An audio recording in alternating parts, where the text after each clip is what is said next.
we go. Welcome. I am gonna try this out a little bit, see what the vibes are. Um, I do like having it in the bottom as like an option. I don't really be talking that much sometimes, so having something there that that's like a median breaker, I guess you can call it that. I think it's a good idea.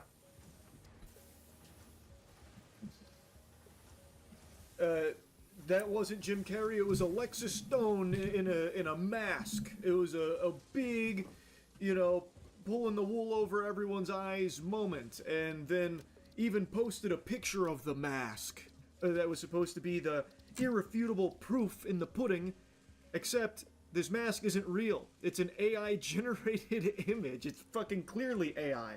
But it didn't matter. That was enough for people to start taking the victory lap. We knew it. It wasn't Jim Carrey all along. Now we can only pray that he's safe.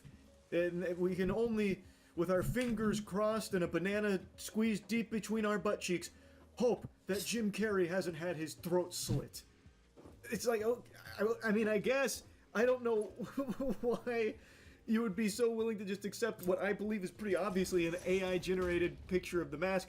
And also, if this really was an Alexis Stone stunt, it would be easily provable by having footage behind the scenes or pictures behind the scenes, but instead the only proof was 2 photos of Jim Carrey at the event and then this AI mask. And people were like, I knew it. Can't argue with the facts right there. Watertight. And then it also came out today. It's been confirmed by both Jim Carrey's rep and the organizer here, like the head of it, confirming that that was actually Jim Carrey. He was even there with like his daughter, his family, like it really was Jim Carrey. So the truth of the matter was, he just got bad plastic surgery done. He's had some bad Botox injected there, like countless other Hollywood celebrities. It's not uncommon or unusual. This shit happens all the time. I can't wrap my head around why this one was so big. I guess because it is so like uncanny, and Jim Carrey has been like outspoken about like Hollywood norms and stuff. I guess it is odd that he of all people would have work done like that, especially like very noticeable work. That is peculiar, but it is something that happens in Hollywood all the time. And it sucks, I mean, but it is what it is. And the links people ran with it in like the most wacky ways were mind-boggling. I saw a viral post about a picture of Jim Carrey from 2006 versus Jim Carrey in 2026 saying, "What happened? This can't be the same guy." I was like, brother, what the fuck? Did you just blow in from Stupid Town? It's been 20 years. He's kind of old now. He's getting older. And now he's like getting plastic surgery done. So yeah, he looks different. But even if he didn't have any work done, he's not going to look the same as he did 20 years ago. Nobody does. Like, what the fuck is happening here? The fuck is happening? Cards on the table, I do think there probably have been a few instances where a very powerful person or celebrity has been swapped out for like a body double, a stunt double, like once or twice here and there, but probably not like a permanent switcheroo, but like maybe once or twice, when Howard Lutnick has been in the Oval Office giggling anytime Epstein's name has been brought up, maybe it's actually Epstein in a Howard Lutnick skin suit, like that's the disguise and why he can't stop laughing every time that gets brought up. Maybe that's possible. But for something like this Jim Carrey situation, I think it's just so obviously Botox, because we've seen that kind of thing before where someone gets work done and it looks like they're fucking cell shaded out of Borderlands or something, right? Like it does happen.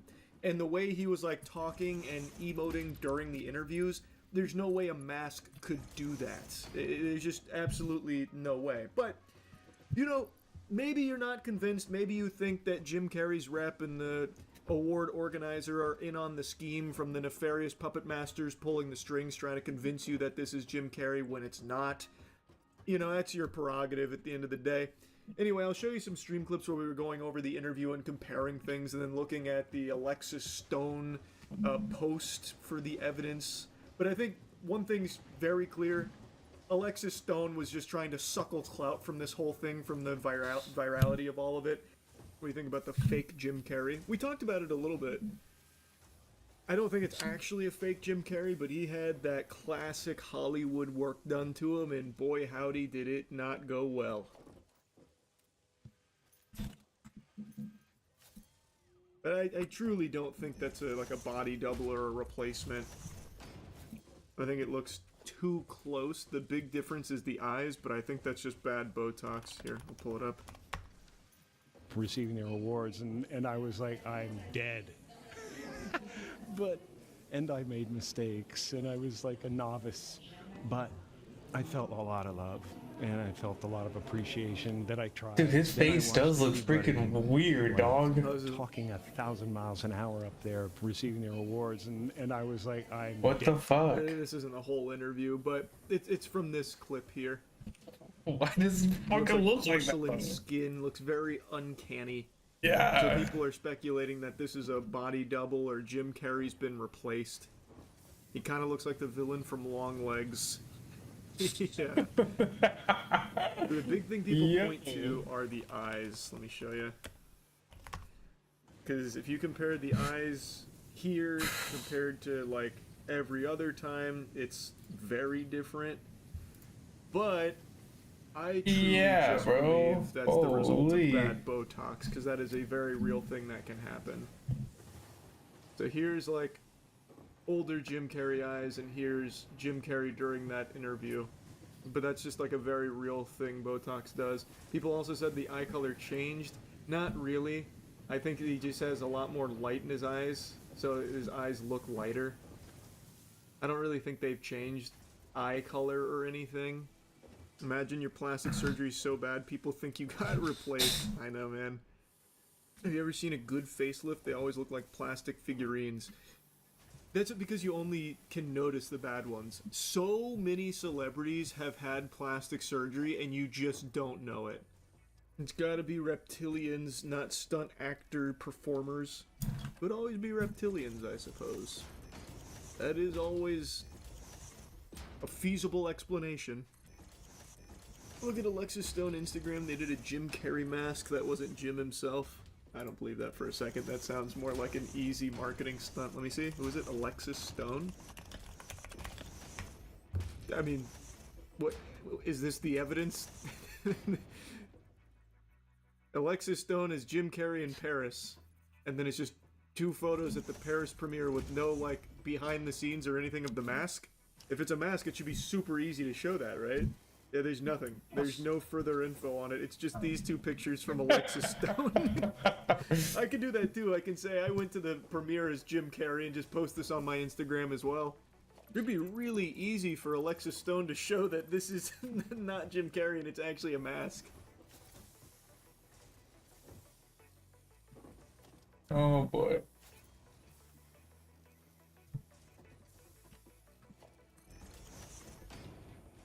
Apple versus Android. The blue bubble versus the green bubble. The battle every internet virgin loves to take, ladies and gentlemen.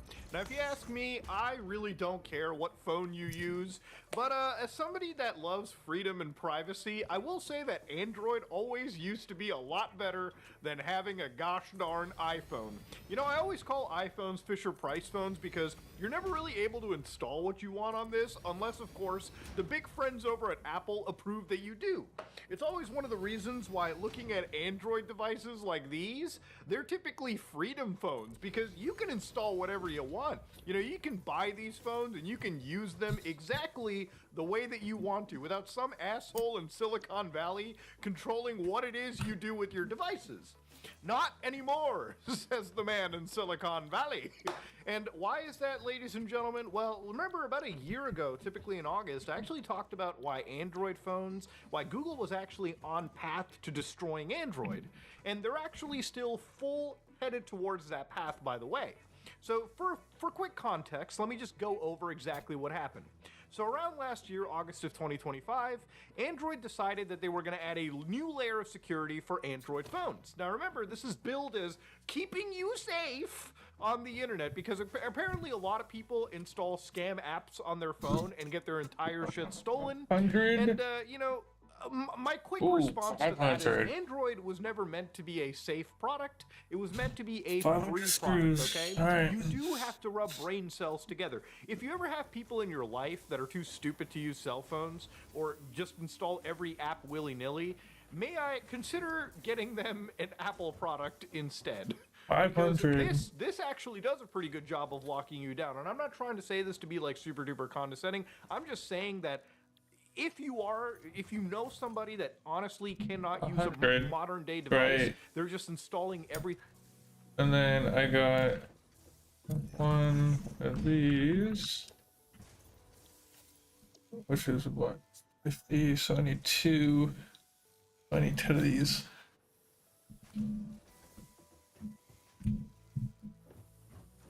All right.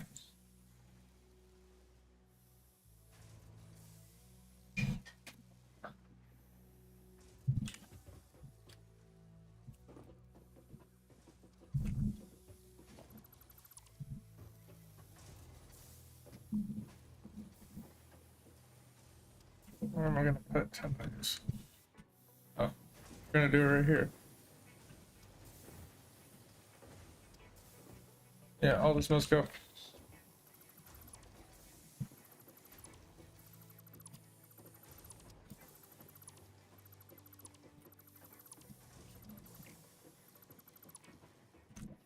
Ooh, what is that feeding? This feeds to them fine. Oh.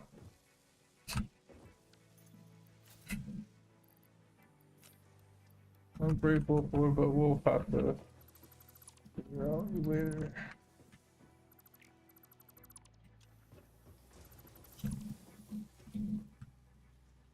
Thing online and they click every pop-up ad, you might have to actually give them a lockdown device.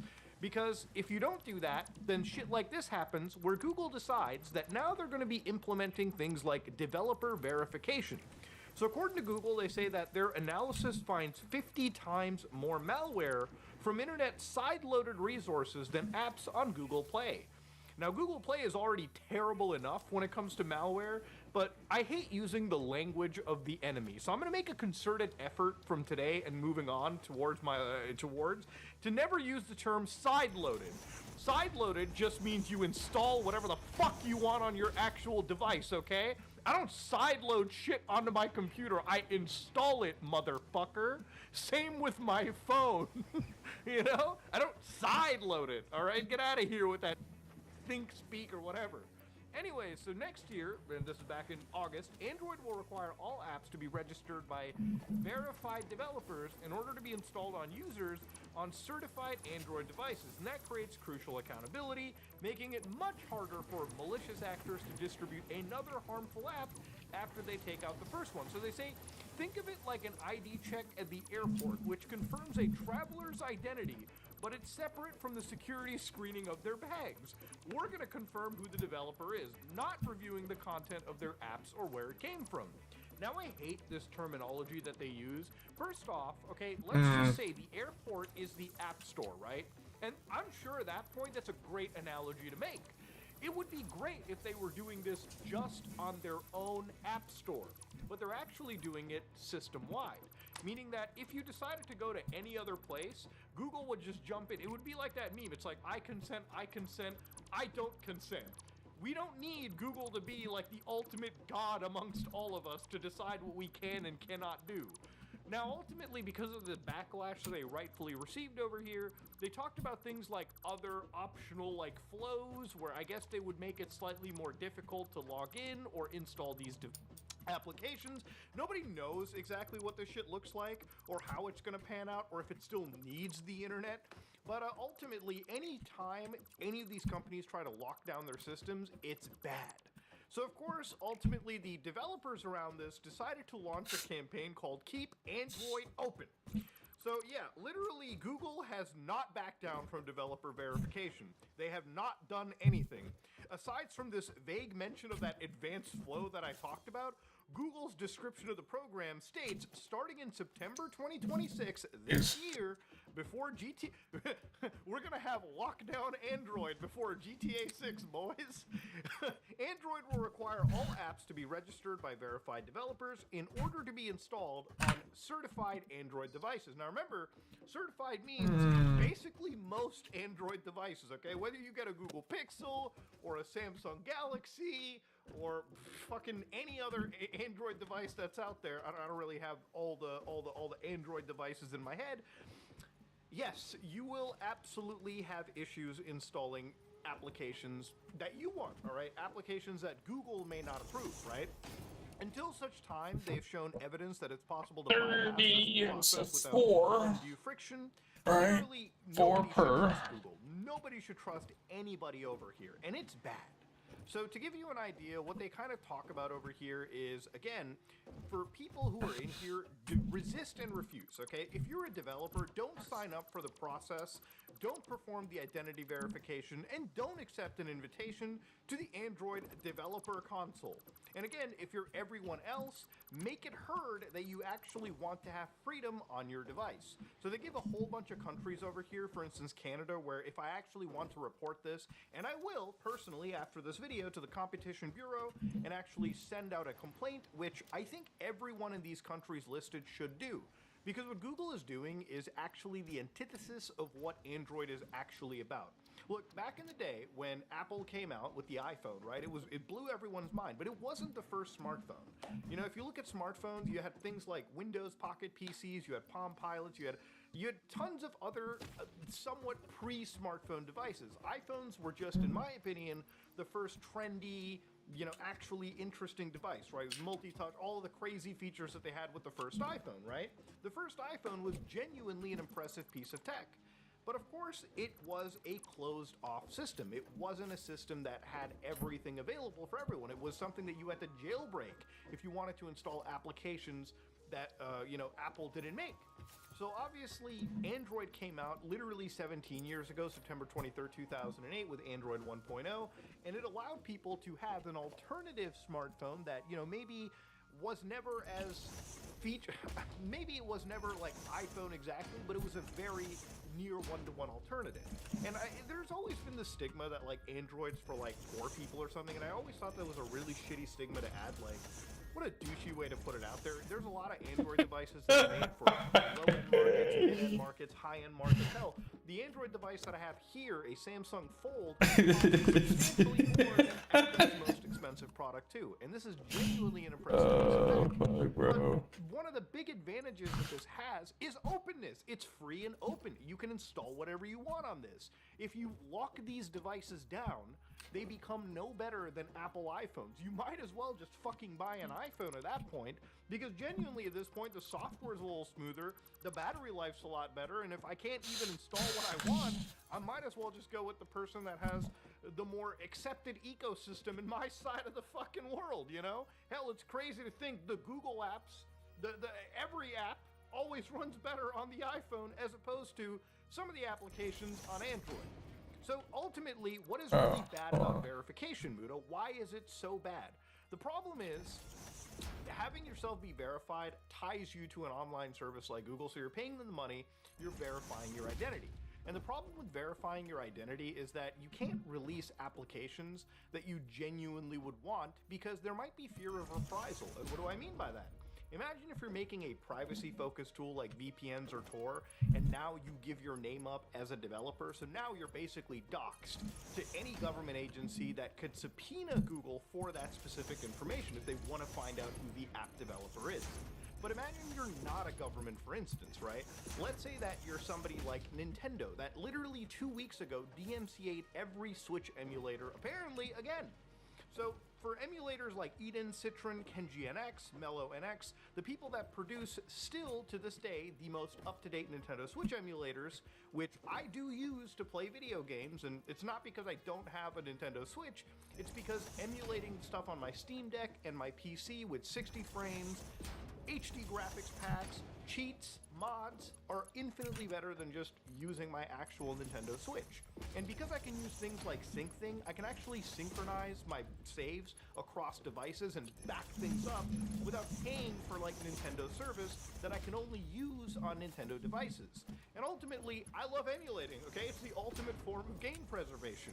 Now, Nintendo argues that a lot of this is because these companies violate their copyright infringement because you have to bypass technical measures to do emulation.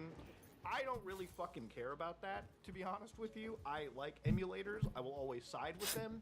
But the unfortunate reality is, if you're an Android developer producing Eden and distributing this application, you will now have to dox yourself. And a lot of those guys really don't want to fucking dox themselves.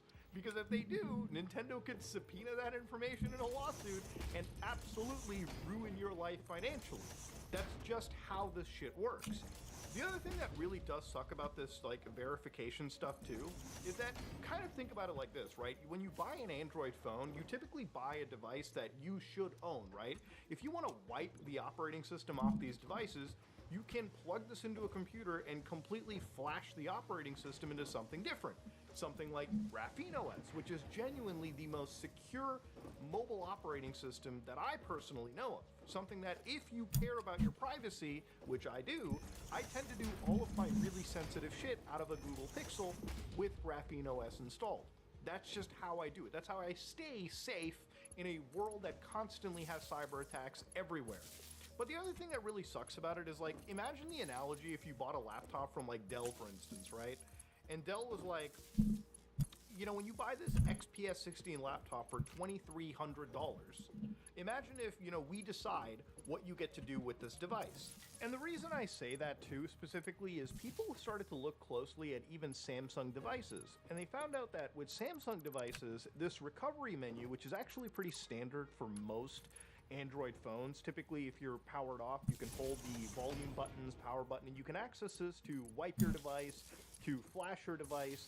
And when people started looking at an updated version of Samsung's operating system, they realized that this whole ability to be open and free suddenly just disappeared. Now you can only reboot your system, wipe the system, and power it off. Meaning that that device you bought that was free and open has suddenly become as restrictive as an actual iPhone. And again, I bring up the laptop analogy because it's kind of similar to, like, Samsung, right? Like, imagine if Dell told you, hey, instead of going into the boot menu or the actual BIOS, you can't install anything other than what we approve. So you can only install Windows, and that's pretty much it, okay? Your chances of installing Linux, not happening. That is a scary world, and I feel like it should be illegal, not just for computers and laptops, but also for the phones that you buy, okay? Hell, in a perfect world, if I could control it, Apple phones should be allowed for you to install Android, AOSP out of the box. You could buy an Apple phone and install Android on it if you really wanted to. But we don't live in that fucking world, okay? It's crazy shit. Now, when it comes to Android, obviously there's places like F-Droid that exist as like an alternate store that you can go to download some of your applications. So again, with Android, you don't even need to have Google's Play Store. There are other stores that you can go to for applications. And this is one of those stores. These are the guys that are keeping this Keep Android Open movement going. Because if we lose this now, if we lose this movement, that basically means Android is effectively about as gimped as an iPhone, in my opinion, of course. And at that point, genuinely speaking, why would you just not buy an iPhone? If Android wants to lock themselves as much as their actual competition over here, you might as well just go for the fucking competition. Because, at least in my opinion, they produce a better quality, like, phone just out of the box. A safer phone, in my opinion, at least. But, you know, I don't want to just sit here and say, buy an iPhone instead. I wish we didn't live in a world that Google wanted to lock shit down. Now, frankly speaking, the situation isn't totally over yet. There actually are mobile handset manufacturers like Motorola, of all phones, that are coming out with a Graphene OS partnership. Meaning that they're making a new era of smartphone security by working with the guys over at Graphene OS. And over here, the obvious implication is you don't even need to buy a Google Pixel anymore. There's a good chance you can go to Motorola, purchase one of their future phones, and just install Graphene OS out of the box into this device. 75. And actually be hella safe. And I think that's a cool way to look at it, because at least in Android, much like other operating systems in the Linux sphere, they can at least produce alternative there's at least hardware manufacturers that are releasing places where you can still keep Android free and still Google's clutches. But again, the problem with all of this is that how far will Google go to make sure that, you know, Android is locked down?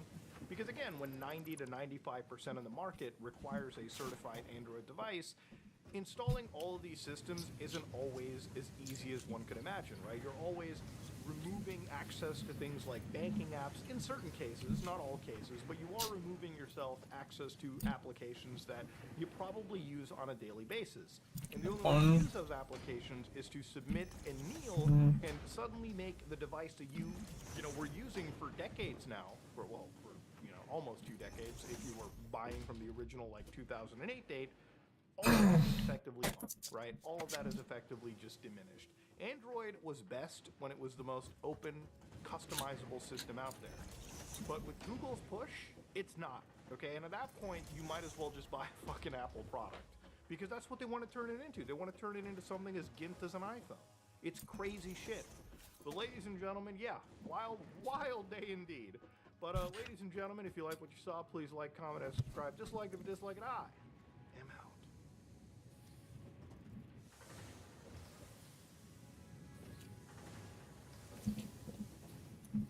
All right. This Iowa fraternity is now being exposed again because this body cam footage just recently went viral from 2024, and it has the entire internet going, what is going on here? Does anyone want to be forthcoming on what's going on? Anyone? Because you gotta see it from my perspective. What the did I just walk into?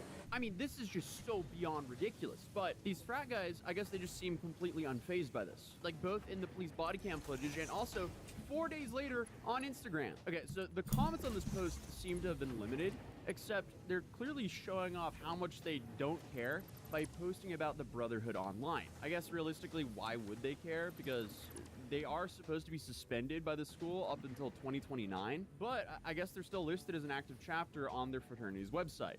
So, I don't know. That does beg the question, are there consequences for this? But I guess also technically, I don't think any laws were broken because everyone there was there at their own will. It's just incredibly bizarre. Because I feel like we've seen hazing on TV and all this, but like seeing it in the form of police body cam footage makes it so much weirder. This stops here, guys. This is a police department. This stops here. Who's in charge? Yeah, I mean, this just looks like something out of a horror game. Like, you walk into a basement and you see this? Hello? Also, just the way the frat guys who are supposed to be in charge are acting towards the police and the firefighters throughout all of this is also just, like, very weird. It just doesn't make sense. All right, who's in charge? What's your major? Business. Business? What's your name? Why? Just wondering what your name is. Jose. Jose? Jose, what's your last name? Why? Just wondering who I'm talking to. Why? I don't want to tell you that. Why? How old are you?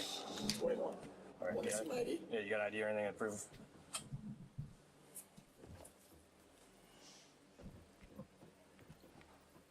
I don't know if I'm gonna be able to fit all this in here, actually. I've got myself into a pickle. I think it's fake. Huh? I think it's fake. You think it's fake? You think it's fake or you know it's fake? There's two different things there. The firefighters are literally responding to a tripped fire alarm. And then these two idiots are trying to block doorways and act like nothing's going on down there, and they just don't want them to go down. Because you gotta see it from my perspective. What the did I just walk into? Celebration You know what I mean? Celebration or what? of life.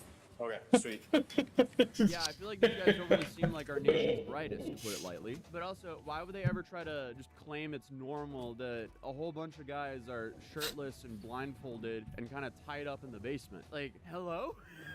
This is so bizarre. And it does show you how messed up hazing culture is, because apparently 122 people have passed away from hazing in the last 25 years. So the lengths people will go to prove that they are a part of a fraternity is quite insane.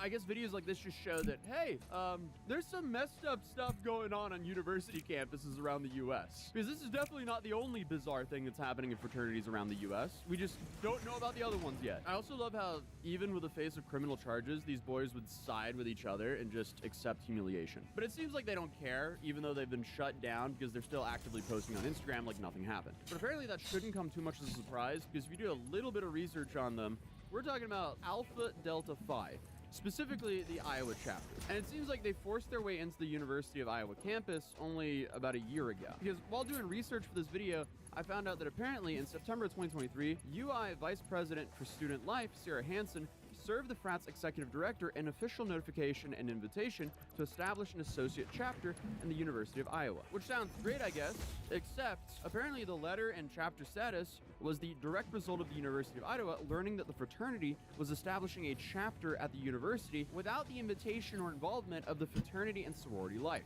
Meaning, I guess they just decided to set up shop and they were just going to be running as a fraternity, whether the school was on board with it or not. But it does sound like the school was trying to get on board with this, but regardless, quite fascinating. But apparently, just a year after they why did they do started up, this? they did this and then got suspended. Basically, what happened was on November 14th, the 36 pledge class members were invited to stay at the Alpha Delta Phi house during their initiation week to bond, and I guess take an exam for the fraternity. And I guess to prevent cheating, frat members took everyone's phones and then sent them to the basement to go to bed. I mean, this isn't really low-key to put it lightly, but I guess this is how the hazing starts. And I guess this is kind of like this weird culture of, oh, you have to have a rite of passage, so you have to suffer to prove that you're a part of the brotherhood. So again, quite fascinating behavior. But as you might have expected, in the middle of the night, 2 men came in, and then they made the group blindfold themselves and then started covering them in food. And that's apparently how the fire alarm got tripped, and then this is where the body cam footage started. So you can see at the start, like, some of the guys are still clothed and not blindfolded, but as the police just continue to walk through, they're actively removing their clothes and blindfolding themselves. Like, what is going on here? It's like if you look away for a second and you look back, they've completely rearranged themselves. Like, I guess maybe to probably camouflage themselves as victims themselves. I don't know. Were they doing some sort of charade? Was this like, what is that bank robber movie? The Inside Man or something like that? Where the bank robbers dress up like the hostages so they all run out at the same time and they couldn't catch them? I feel like that's what's going on right here. Just in a very cursed fraternity way. But apparently the pledge class members that were interviewed described it like a food fight, even though they all admitted that they didn't throw any food. So I guess that seems a little one-sided here. But the University of Iowa summary stated that it is reasonable to believe that a food fight of all participating members would be throwing food. In this case, no pledged member participated in throwing food. So it is reasonable to believe that it was only executed by active members. So I guess even though they sneakily tried to remove their shirts and shuffle around the basement, we can sort of use our brains and realize they were just trying to save their own skin and blend in. I guess instead of clearly being the perpetrators. This is just so crazy. It's so freaky. It's also, in a way, so funny that no one wants to give up any information whatsoever. Because I guess if they spoke to cops, they wouldn't be able to be in the fraternity. But that's where things can get a little dangerous, because imagine if someone's having a medical emergency and then everyone just stands in solidarity and doesn't report or do anything about it. Like, that would be... That's enough of you.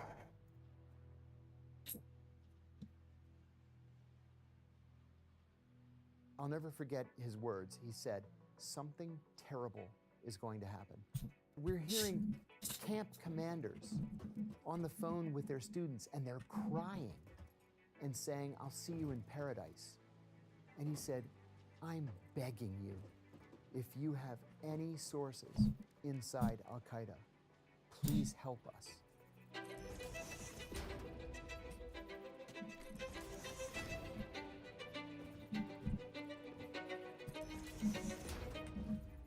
I was recruited by the CIA beginning in the late 1980s, but in a very odd way that is no longer legal.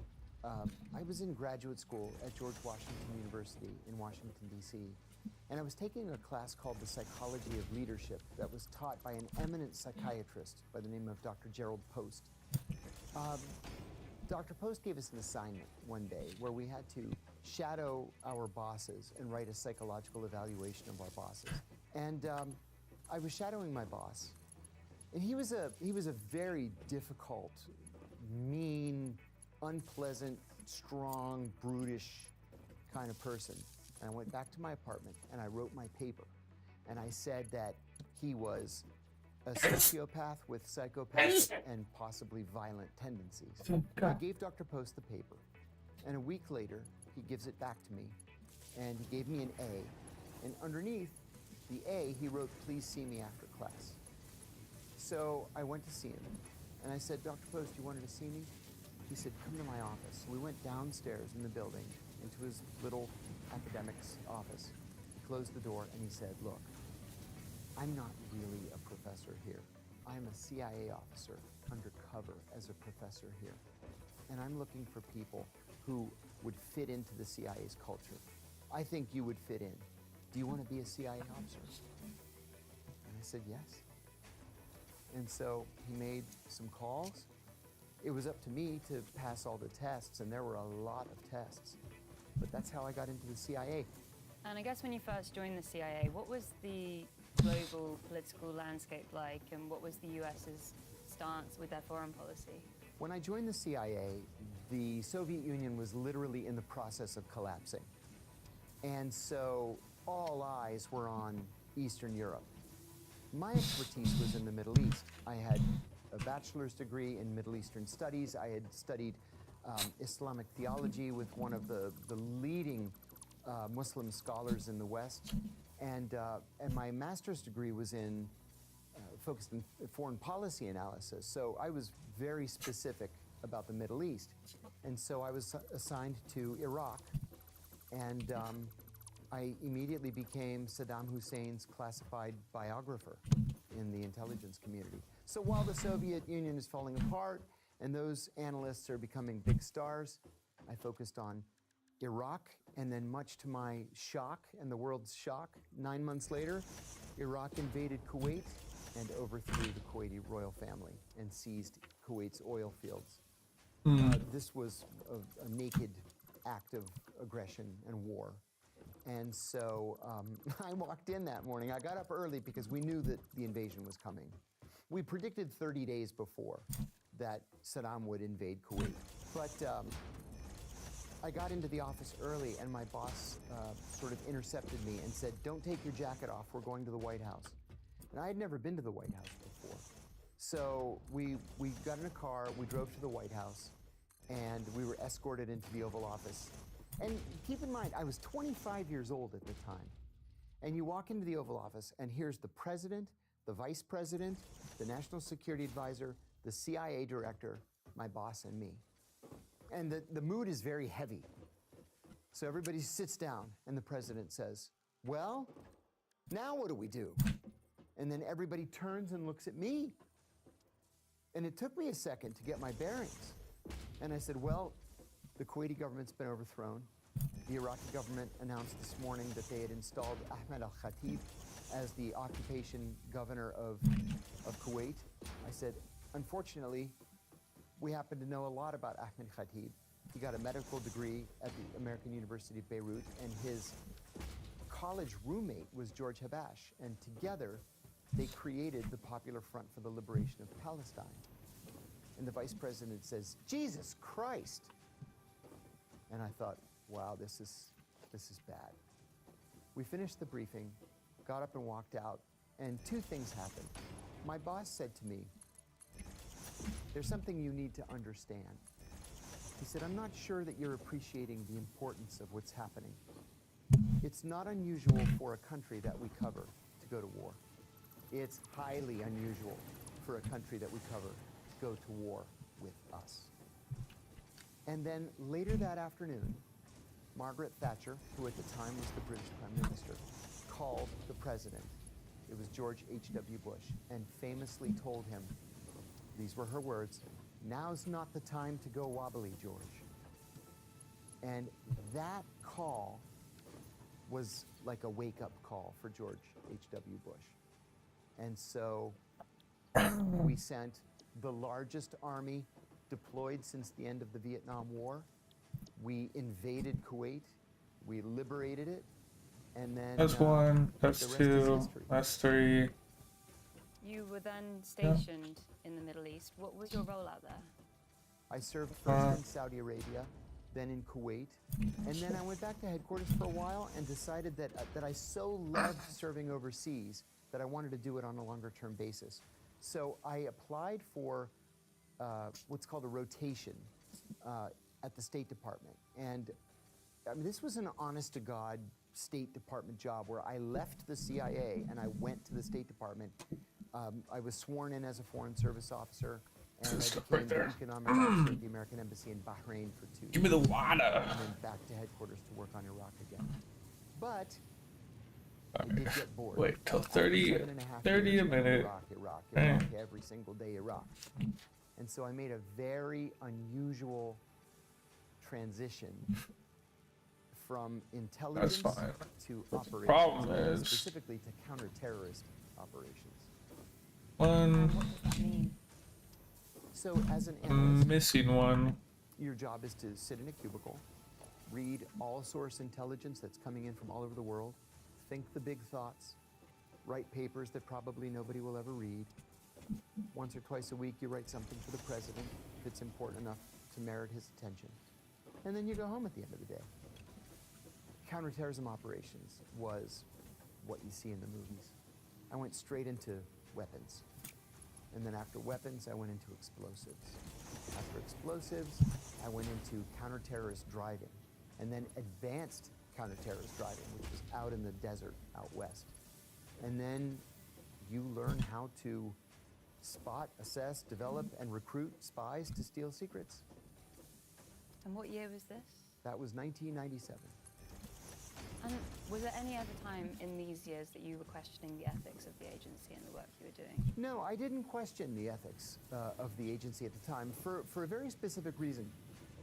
When Bill Clinton was elected president, he issued an order that the CIA had to, what they called, cull their recruited assets.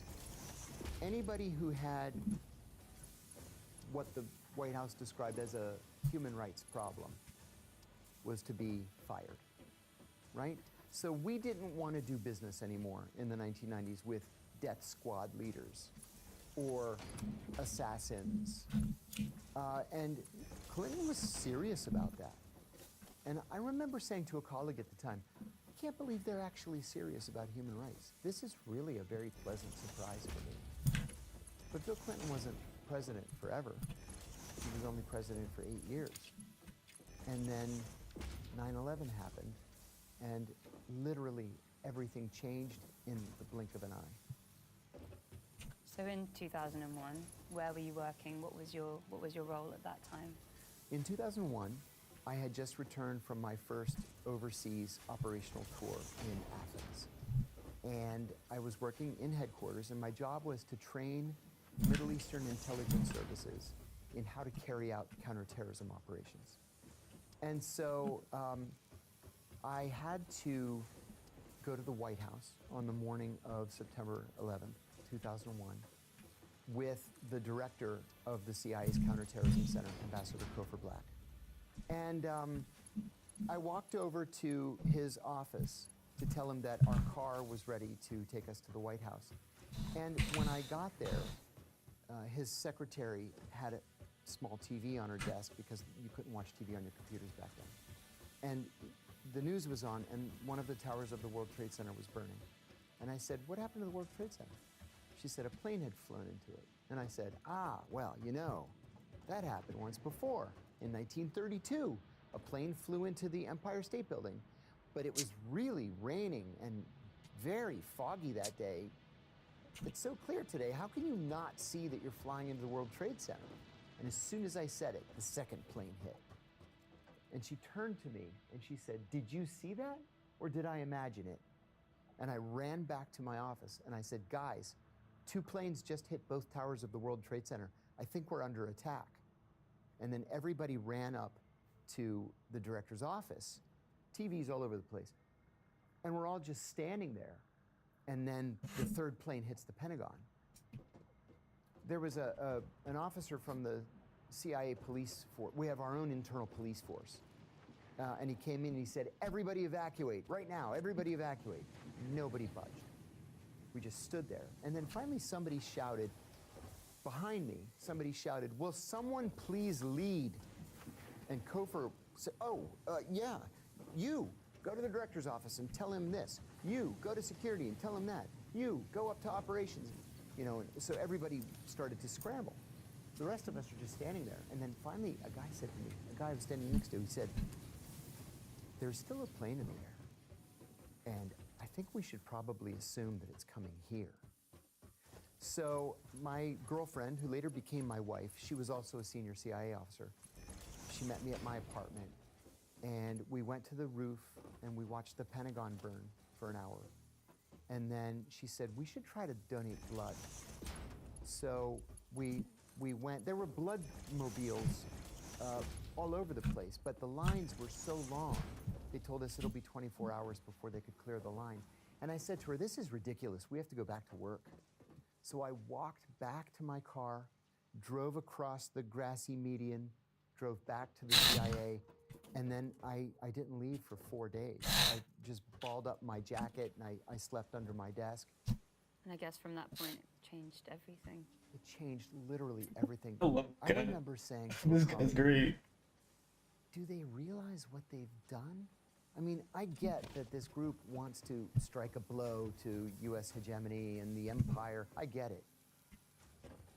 But do they know nothing from history? Do they not know that our response is... All right, cool. So we're about to turn this on. what they This did to will us? make, And certainly, you know, we spent... if I did my altogether math in the so-called correctly, war on terror, I we need spent 2 of these 23 for each router table I'm going to do. And then after I get the routers up and going, that means plates will be like coming off like crazy. I'll at least be able to fill up what I have ordered, if not expand up there as well. I don't think I can expand on the plate side up top, but this will get us pretty damn close. Hopefully I don't over. No power. Okay. trillion. And we killed as many as 2 million people. Did they not see that coming? Osama bin Laden said later that he wanted to damage the US economy. He failed. And he was responsible then for, you know, the deaths of an untold number of people. What did he think he was really going to accomplish? So it was a failure all around and changed the world permanently. And who was Osama bin Laden and what was his intention? The bin Laden family is a very honorable, very highly respected family. Dozens of them live permanently in the United States. They have billions and billions of dollars, and they have made that money through bin Laden Industries. So Osama bin Laden, who had vacationed as a teenager in the United States and all over Western Europe and was very Americanized, self-radicalized after the Soviet Union invaded Afghanistan in 1979. He went to Afghanistan in the late 1980s to fight the Soviets. He was the only member of his family that self-radicalized. Everybody else, you know, lived the good life in France, in the UK, and in the United States. And so he came up on our radar as somebody who was potentially dangerous. I sat next to a guy when I first got hired.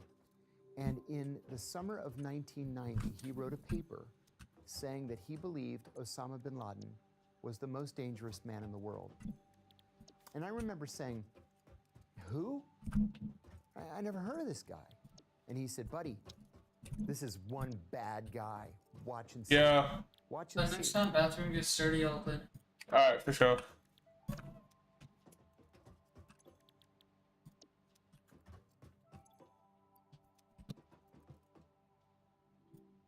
Well, 5 years later, I'm living in Bahrain. I'm at lunch. I'm very in the sad about embassy this last one. cafeteria, and the TV is on. And here there's a terrorist attack in Dhahran, Saudi Arabia. At a And I don't facility have called, anywhere to get it up from. OPM Sang. This was These are all maxed a joint out. facility of the U.S. military and the Saudi Arabian National Guard. And terrorists had gotten onto the base and had killed something like 5 people. And I think they were all third country nationals. I think they were Indians. So this group called Al-Qaeda took responsibility for this attack. 30? Nobody had ever heard of Al-Qaeda. So the Saudis did what the Saudis do, and they rounded up 12.5 people They all confessed using the identical language on national TV, and they were all immediately beheaded. Some of them may have had something to do with the attack. Some of them probably didn't have anything to do with the attack, but certainly the masterminds of this attack got away, bin Laden being the one, and he went to Afghanistan. Well, in Afghanistan, with the fall of the pro-Soviet communist government and the advent of a Taliban government, he was free to do anything he wanted. And so he ordered that his underlings create 2 training camps in southern Afghanistan, one in Kandahar province and one in Helmand province. By 2001, Al-Qaeda had carried out several large-scale I'm way under. and we said, well, we've got to get on the stick, and we have to find this guy, and we have to stop him. So the FBI began investigating so that he could be charged with a crime. The CIA began looking for him. We knew that he was somewhere in Afghanistan, probably in Kandahar, but it was impossible to really find him. And then on July the 6th, 2001, I was at CIA headquarters, and I was entertaining a delegation from a Middle Eastern intelligence service. We did this literally every single day. I had arranged a briefing on Al-Qaeda with a young, like 23-year-old analyst. So I said, well, we're going to start off today with a briefing on Al-Qaeda. The door opens, and Ambassador Black walks in with the chief of operations for the Osama bin Laden group. And I was so shocked, I stood up and I said, gentlemen, this is Ambassador Kofar Black. He is the CIA's director of counterterrorism, and this is the director of operations for our Osama bin Laden group. And he sat down, and I'll never forget his words. He said, something terrible is going to happen. We don't know when, and we don't know where, but we know it's going to be an attack on a massive scale. We're hearing code words for a huge attack. The honey salesman is coming with vast quantities of honey. There's going to be a great wedding.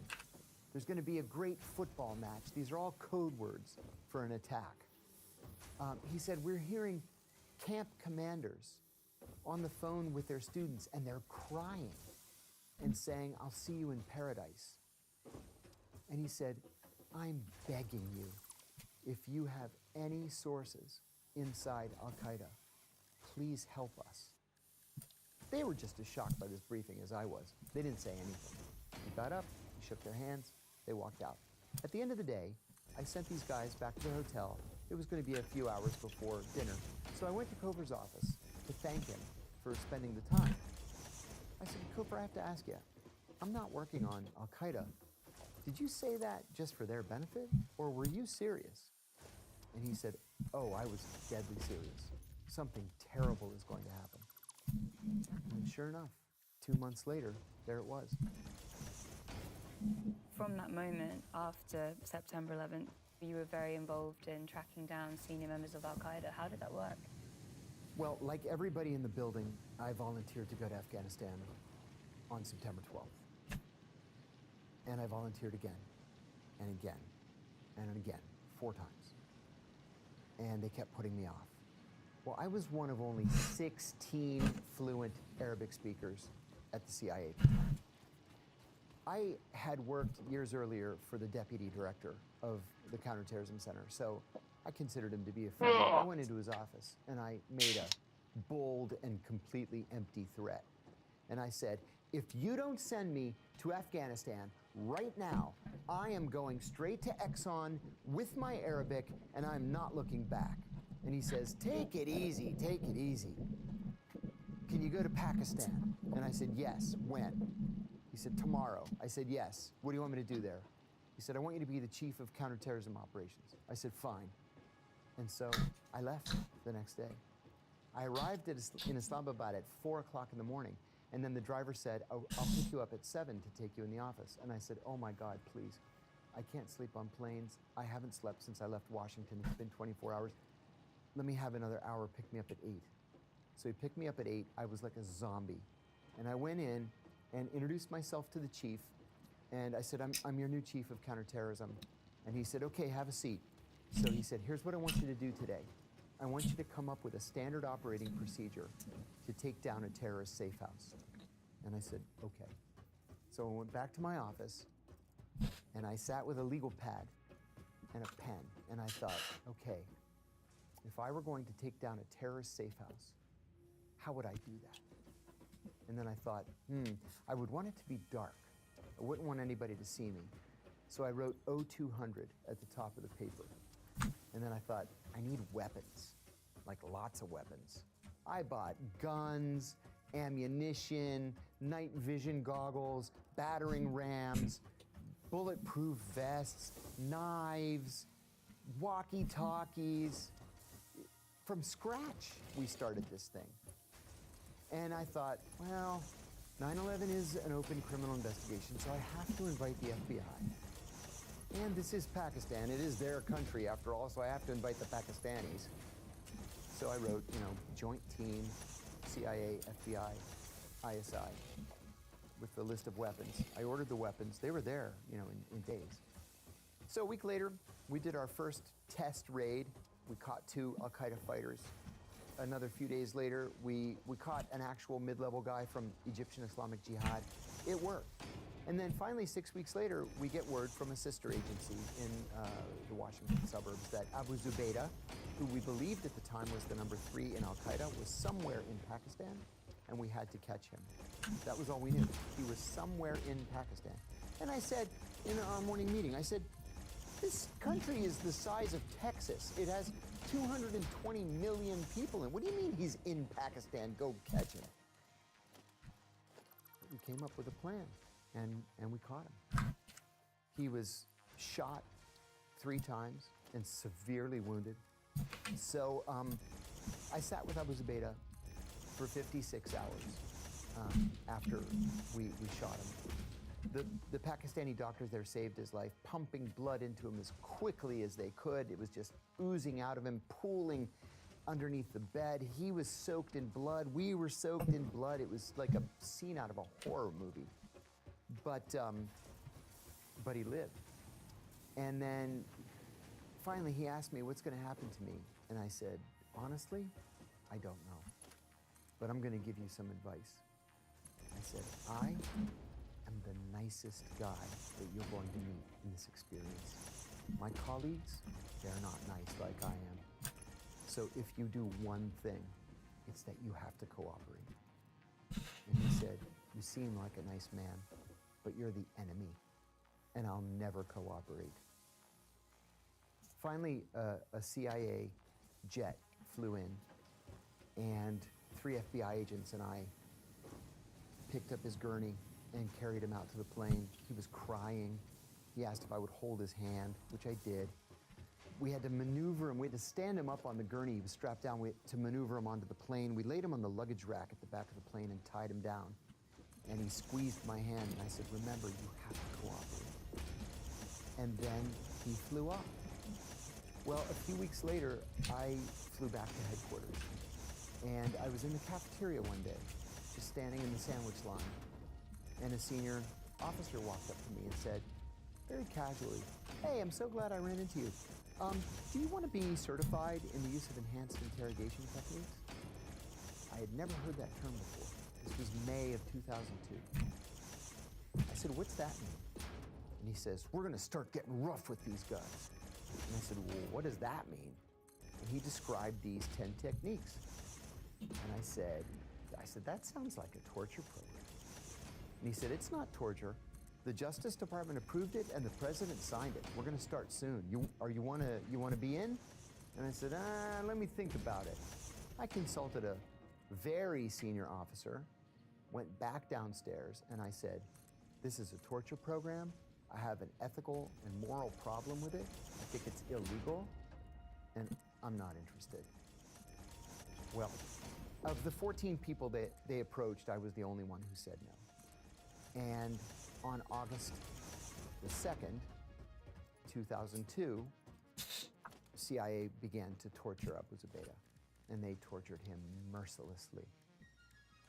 And what method of torture were they Well, they were supposed to start off with the least dangerous and least offensive technique, which was called the attention grab, where you grab him by the shirt and give him a shake and say, "Answer my questions." And it gets gradually worse from there. But they didn't do that. They started with the worst technique, waterboarding. They strapped him down to a board, his feet were elevated compared to his head. They put some material cloth around his face and in his mouth, and then started pouring water on his face. Holy crap. They did this 87 times. Oh my gosh. And he actually drowned at one point. What? And then they revived him just so that they could torture him more. Was Abu Zubaydah the first? Abu Zubaydah was Bro, the just first in it for the love of the game. And in a very rapid succession, we caught some of the most important leaders of Al-Qaeda. We caught Khalid Sheikh Mohammed, who was the mastermind of the 9/11 attacks. He was waterboarded 100. Abu Zubaydah was 83 times up, and Khalid Sheikh Mohammed was waterboarded 187 times. We used other techniques that I even believed were worse than waterboarding. We used one called... I hope all this is true. Where we stripped the prisoner naked and then chain him to an eye bolt in the ceiling so he can't sit or lay or get comfortable in any way. Like, not because it's great, but because if he's lying, and then every hour, then I can't believe anything he throws a says. bucket of ice water on him. We murdered 2 prisoners with that technique. They died of hypothermia and then were just buried there on the grounds, unmarked. There was another technique called sleep deprivation, right? We all know what sleep deprivation is, but what they did in this case was they stripped you naked, chain you to that eye bolt in the ceiling again, and then have these industrial strength lights on you and loud acid rock, death metal music 24 hours a day. We know from the American Psychological Association that people begin to lose their minds at day 7, and they begin to die at day 9. Your organs shut down. The CIA kept people awake as long as 12 days, and people did lose their minds. So it just got worse and worse and worse, and I kept waiting for somebody to say something. These techniques were successful in gathering intelligence? Well, see, that's the thing, is all of these techniques were unsuccessful in gathering intelligence. The intelligence that we gathered successfully was intelligence gathered by the FBI in the person of Ali Soufan, who was an FBI agent who used the tried and true FBI technique of establishing a rapport with the prisoner, a relationship. You offer him a cup of tea, a cigarette, an orange, a piece of paper to write a letter to his mother. You don't beat him and torture him and kill him. Yeah, bro. And so, under Ali's, guidance, Abu Zubaydah gave us actionable intelligence that saved American lives. And the CIA would start torturing him, and he would go completely silent. So it was not just wrong, ethically and legally, but it didn't work. If anything, it just made the situation worse. What was the turning point that made you decide to go public about this torture program? This program was so clearly wrong to me that I anticipated someone going public, and no one went public. Well, I resigned from the CIA, effective spring of 2005, and went into the private sector. In December of 2007, I got a call from a reporter from ABC News, which is one of the major major networks in the United States, the American Broadcasting Corporation. And this journalist said that he had a source who said that I had tortured Abu Zubaydah. I said that was absolutely not true. I was the only person who was kind to Abu Zubaydah. And he said, well, you're welcome to come on the show and defend yourself. I didn't know that was a reporter's trick. I'd never spoken to a reporter before. I said, yeah, I'll think about it. Well, 2 days later, President Bush gives a press conference in which he looks in the camera and he says, we do not torture, like that. And I said to my wife, he is a bald-faced liar. He's looking the American people in the eye and he's lying. And then 2 days later, he was walking to the helicopter to fly to Camp David. And reporters always shout questions at the president when he's walking in a helicopter. And usually he just goes like this, like he can't hear, and waves. They can always hear. So a reporter shouts a question about torture, and he turns and he says, well, if there is torture, it's because of a rogue CIA officer.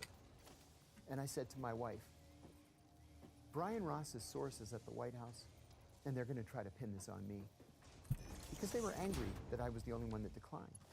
So I called the reporter, Brian Ross, and I said, I'll give you your interview. And I decided in the days leading up to it that I was simply going to tell the truth. No matter what he asked me, I was just going to tell the truth. And that's what I did. What truth was that? The truth was the CIA was torturing its prisoners. Torture was official U.S. government policy. It was not the result of a rogue. And the policy had been personally approved by the president. So the FBI began investigating me at the CIA's behest. They investigated me for an entire year, from December of 2007 to December of 2008. And they determined that I had not committed a crime, that torture was illegal, and it is illegal to classify an illegality. And so they said, oh, you're free to go. So my wife and I actually went out that night to celebrate. 3 weeks later, Barack Obama became president, and he named John Brennan as the Deputy National Security Advisor for Counterterrorism. John and I always hated each other. And I didn't know that John asked the Justice Department to secretly reopen the case against me. So for the next 3 years, my phones were tapped, my emails were intercepted, and teams of FBI agents followed me everywhere I went. Finally, in January of 2012, I was arrested and charged with 5 felonies, including 3 counts of espionage. Espionage can be a death penalty offense. And so I had to fight. I was confident in my heart that I had done nothing wrong. The espionage charges were thrown out. I hadn't committed espionage. But what the hell is that? And I had gone bankrupt because of the legal fees. I actually still owe my attorneys $1,150,000 that they'll never see. I'll never have that money to pay them. And so the Justice Department does what it does, and they offered me a deal. I was facing 45 years. They offered me 23 months, and I actually turned it down. And my lead attorney got right in my face, and he said, you know what your problem is? Your problem is you think this is about justice, and it's not about justice. It's about mitigating damage. Take the deal.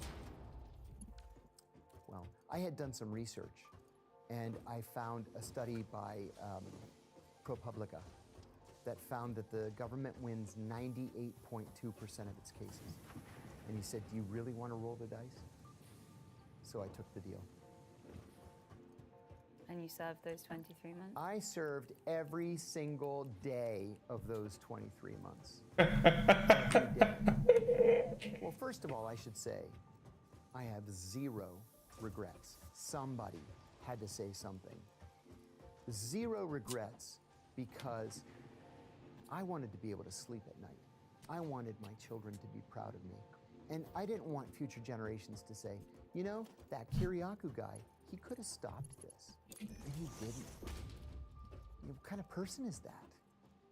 I wanted to be on the right side of this. I knew what was right and wrong. It was clear. It was obvious. There were a lot of bad guys in very senior, important roles at the CIA. I had to counter that. And you know, I said also that these CIA people, if they thought that prison was going to cow me, was going to silence me, they didn't know me at all. So in my view, I won. And you think it's had an impact on the way the CIA operates now? It has absolutely, definitely had an impact. In fact, when Gina Haspel became the CIA director during the first Trump administration, we used to call her Bloody Gina because she was the godmother of the torture program. In her confirmation hearings before the Senate Select Committee on Intelligence, she said that the torture program was wrong and that she wished she had nothing to do with it. And I said, I call that a victory. And any intelligence officer or anyone that kind of witnesses wrongdoing and they want to speak out, what advice would you give to someone? You have to go with your conscience. The CIA likes for its officers to believe that everything in life is a shade of gray. And that's just simply not true. Some things in life are black and white, right and wrong. And deep down, we know what's right and what's wrong. So trust yourself, trust your judgment, even if you know there's going to be fallout.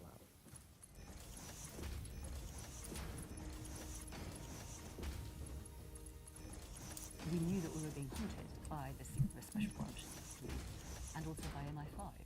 We were pretty high-level targets at that point, so we knew the extent of the resources they could use against us. We knew that the flat was probably bugged, electronic communications were bugged, computers, phones, that sort of thing. We knew there was a possibility we might be followed around on the streets, and we also knew there was a possibility that some of our friends would be recruited to report back.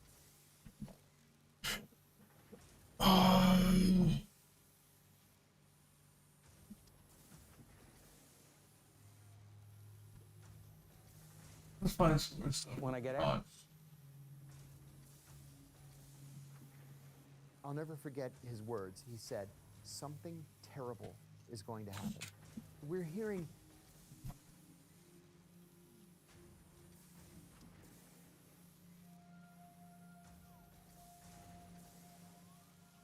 This guy. Yo, this guy's popping.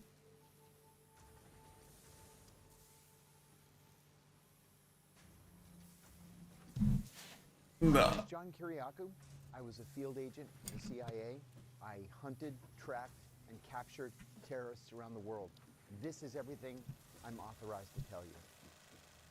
I'm not allowed to say how many officers or what percentage of CIA officers are dedicated to counterterrorism. After 9/11, the CIA became a paramilitary organization. We started borrowing special forces guys. They would be on loan to the CIA to just fly somewhere, kill somebody, and then fly back for the next meeting.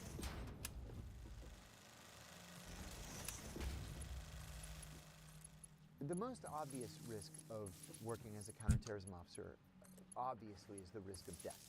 There were two guys who I worked with in CTC, the Counterterrorism Center, Helga Bose and Mike Spann, who were killed in the line of duty. And it wasn't just them. I was the chief of the counterintelligence branch in the Osama bin Laden group. The woman that I sat next to was killed in the line of duty in the Khost bombing.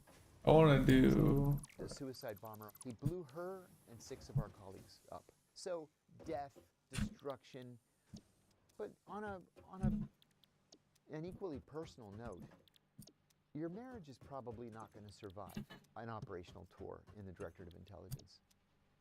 The stress is just otherworldly. It's the most difficult and dangerous thing you can do as a CIA officer for a variety of reasons. First, when people join terrorist groups, they do that because they are true believers. And in most cases, they hate you or what you stand for more than they love life itself. And so they are very happy to die for a cause. At the same time, if you're working counterterrorism issues, you generally aren't doing it in London or Paris or Ottawa. You're doing it in Yemen, Somalia, Afghanistan, Pakistan. In Pakistan, unless you were going to carry out an operational act, you had to stay on the compound. It was just simply too dangerous.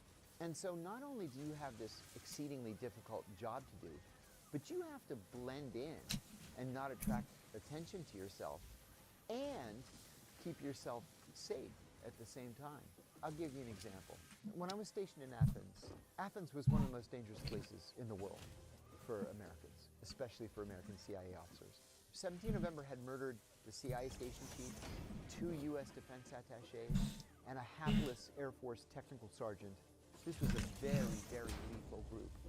And so that was my primary job, to work against an incredibly deadly group. And I was the go-to guy in Arab terrorism there because I spoke Arabic. And I drove an armored car, level 4 armor. I carried 2 guns. I had a Glock 9mm on my waist and a Smith & Wesson 38 on my ankle. Even kept a buck knife in my back pocket just in case everything turned to and that's all I had left. Halfway through my tour, the British Embassy received a new defense attaché. His name was Stephen Saunders. He was a one-star general, brigadier general. Everybody loved him. Everybody liked to be around him. The life of the party. He loved being on camera. So anytime you're at some event and there's a camera, Stephen would run up to the camera and give an interview. Which is, great if you're not in a country that's categorized as critical threat for terrorism. I took delivery of this new BMW 540, fully armored. And so we were at a cocktail party the day that I got the car. And I was standing there with Stephen. He was making fun of me, and he says, "You Americans, you're so obsessed with security. It's a NATO country. What are you so afraid of?" And they all chuckled. And I said, "You Brits live in a dream world. If you think because they have palm trees and pretty beaches that they're not going to kill you if they have the chance." And we all laughed again. And then a couple of weeks later, I made a mistake that I had never made before. I slept through my alarm. I had to just get on the main road and go straight to the embassy. And it was straight down this direct road called QPCS Boulevard. So I get on QPCS to go straight down the mountain and get to the embassy, turn on the radio, I'm listening to some music, and this announcer comes on and he says, "Avoid QPCS Boulevard. There was a terrorist attack at Philothé." I had definitely never heard that. But when he said it, I see this white Rover in the far left lane. There's blood all over the interior of the windows. And I can see when I get close enough that the driver's side window's been shot out, and Stephen Saunders drives a white Rover. It turned out that they had taken him to a hospital that was next door to the British Embassy, and he died there about 20 minutes later. I mean, we knew who did it. It was Revolutionary Organization 17 November. Now, 17 November usually would drop a manifesto at the site of the assassination, or they would mail one to a leftist newspaper. My boss runs into my office and he says, "Did you see the manifesto for the Saunders hit?" He says, "It mentions you." I said, "Come on, not possible." Like, seriously, nobody took security as seriously as I did. And he shows it to me, and it says in Greek, "We saw the big spy." But he was driving an armored car, and we knew he was armed. So we elected to carry out the revolutionary sentence on the war criminal Saunders. And he said, "You gotta go. We're gonna take you to the airport, you're gonna go home. We'll pick up your kids, we'll pick up your wife, we'll pack at your house." So we flew out. The night before that happened was the last night I spent in a house with my wife. And we were divorced soon after. She was just like, "Yeah, I'm not doing this anymore."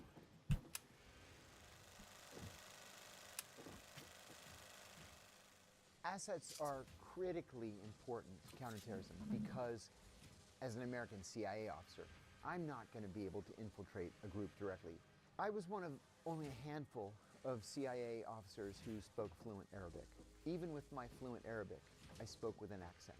So John's not going to be able to put on a thobe and a dishdasha and walk into a terrorist training camp and volunteer. That's just not real life. It doesn't happen. And so your job is to recruit someone who is either a member of a terrorist group or can become a member of a terrorist group so that you can use his information to disrupt future attacks. There are a million different types of people that you might want to consider recruiting. But if you recruit a bona fide terrorist, someone who is able to get into the group, you're going to meet with him once a month for hours probably, and he's going to give you 5, 6, 10 different intelligence reports. This is what they're talking about. This is what they're planning. They want to do an attack in Bali or whatever. That's the stuff that you want to get. When I was training as a case officer, one of my instructors said to me that he had gone through his entire 30-plus year career in operations, and he never, ever had a target say no to a recruit. And I said, "You must be like some kind of a magical wizard of recruitment." And he laughed and he said, "No.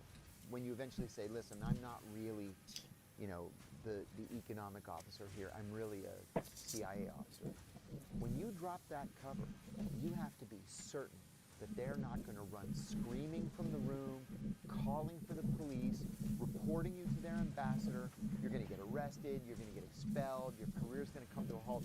You have to be 100% sure. That's where you take them to lunch, you take them to dinner, you spend weekends together, you do day trips, your wives become friends, your kids are playing together, to the point where you have figured out by now whether he has a vulnerability. And a vulnerability can mean a lot of different things. Maybe he just really, really loves his kids.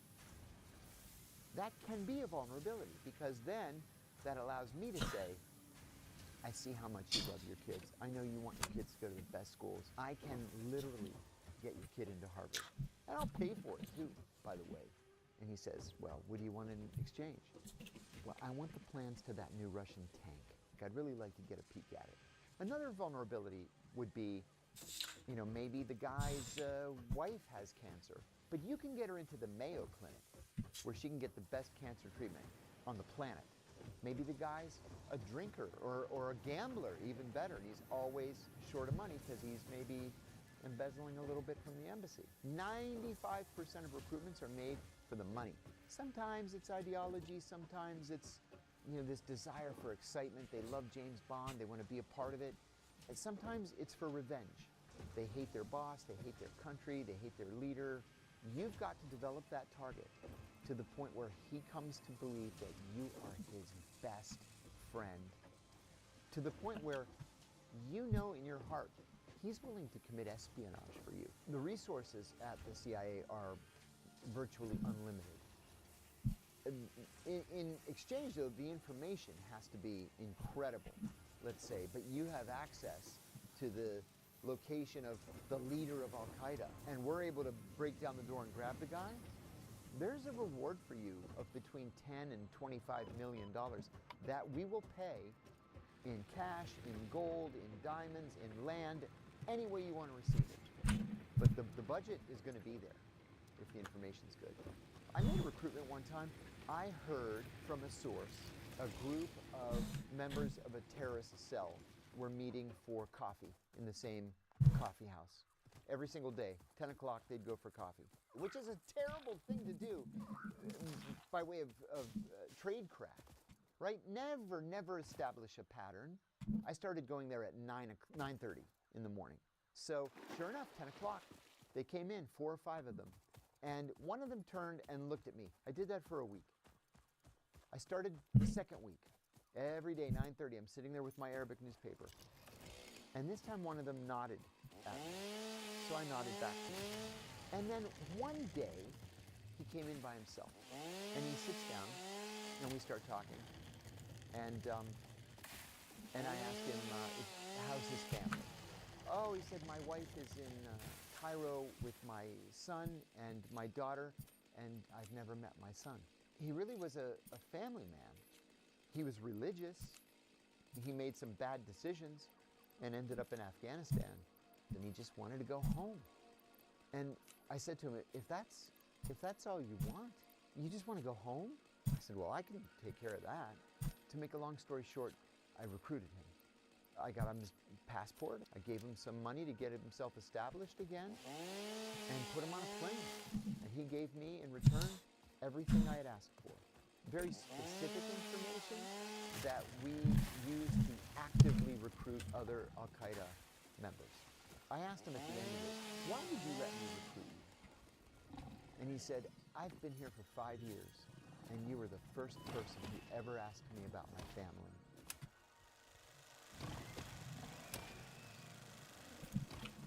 There are no tactics taught to help you ingratiate yourself with potential targets. You either have it in your gut or you don't. So a normal asset meeting, you go through the Mad Minute, where you followed here, where you followed home last time. Do you have any problems, any concerns during the course of the month? And let's meet 1 month from tonight, you know, at 8 o'clock at such and such a hotel. Then you sit down, you have a coffee. How was your month? How are things going? What have you heard? What do you think about this guy? What do you know about him? Do we need to be worried about him? Is he going to be in charge of the weapons task? That kind of thing. It's not unusual for a meeting to last 2 or 3 hours. I was in a meeting once that lasted 8 hours could be at a safe house, it could be walking down the beach, anywhere where you're going to be safe, and that will be private. There was one source I recruited. It was too dangerous to meet him in the country that I recruited him in, so we would fly to Europe, and we would meet in Europe once a month, and we would meet like 8 hours a day for 3 days. And then I would take a train to a different country, so it didn't look like we were both flying back from the same city at the same time, and it didn't arouse any suspicion. Yeah, some meetings by necessity are conducted in cars. And so sometimes you're going to have to do what's called a CPU, a car pickup. You want to be able to pick the person up at a spot where as few people as possible are going to see you. Maybe you're doing it in a semi-residential area where he's standing on a corner, you come down an alley instead of a main street, he jumps in the car and you take off. Let's say the meeting is at 2 o'clock. You want to be there between 1:58 and 2:02. And if you're there at 1:58 and he's not there, you do one more run. And if he's not there by 2:02, you abort the meeting and you try it again 24 hours later, or 72 hours later, or whatever your agreement is. You don't want somebody to say, I wonder why that car keeps driving in a loop, you know? And then they write down your license plate number. You don't want to come to anybody's attention.